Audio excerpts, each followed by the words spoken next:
Sino nga ba ang nag-akala na ang inaasahan ng marami na one-sided fight o easy fight ay magiging kabaliktaran? Wala ito. Pati mga boxing analyst at international local ay nagulat sa nangyari sa ginawang pag-upset ni Ryan Garcia kay Devin Haney. Kahit sa mga pustahan, malayong dihado si Ryan Garcia. I might as well just quit commentary.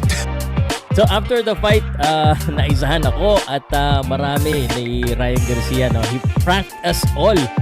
Parang YouTube video lang yan. Sabi ka, Ryan Garcia, ginulat mo ang mundo ng boxing, ginulat mo ko, oh my goodness. Nandiyan kasi yung mga mental health problem daw ni Ryan Garcia. Hindi nagtitraining, maraming babae naninigarilyo, nagiinom at yung official weigh-in na nga mismo, yung magpas pa ng 3 pounds itong si Ryan Garcia. Nagbayad pa nga siya dahil dito at hindi na niya rin makukuha ang belt kahit manalo pa siya kay Devin Haney.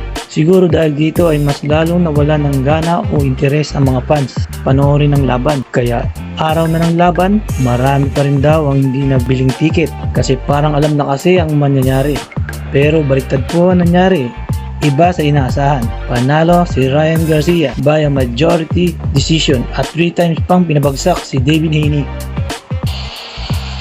May nagsasabi lahat pala yun ay palabas at strategy lang kasama sa game plan para maging kumpiyansa itong si Devin Haney. Pati mga fans na paniwala, kahit ako hindi talaga naniniwala na mananalo si Ryan Garcia dahil nga sa pinagagawa nito. Inisip ko, pinatulan lang ni Haney kasi maraming fans si Ryan Garcia. Pera-pera lang.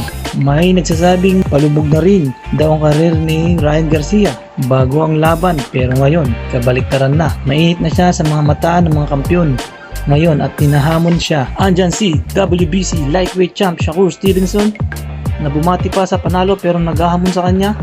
Ang mainit din ngayon na bata ng Empire Promotions na si WBA super lightweight champion Isaac Pitbull Cruz.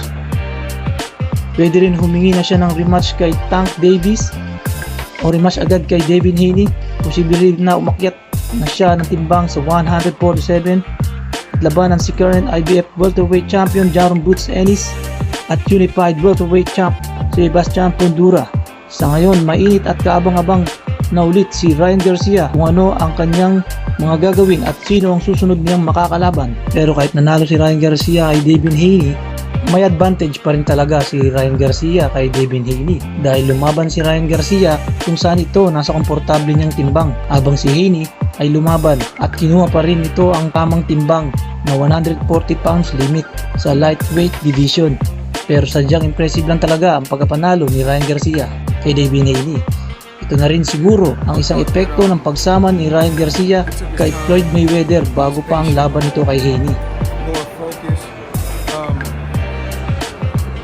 Whoever didn't like his performance, I mean, I feel like it was a well-rounded performance. He did what he had to do, went out there, executed the game plan. I'm pretty sure they had a good game plan. He didn't rush.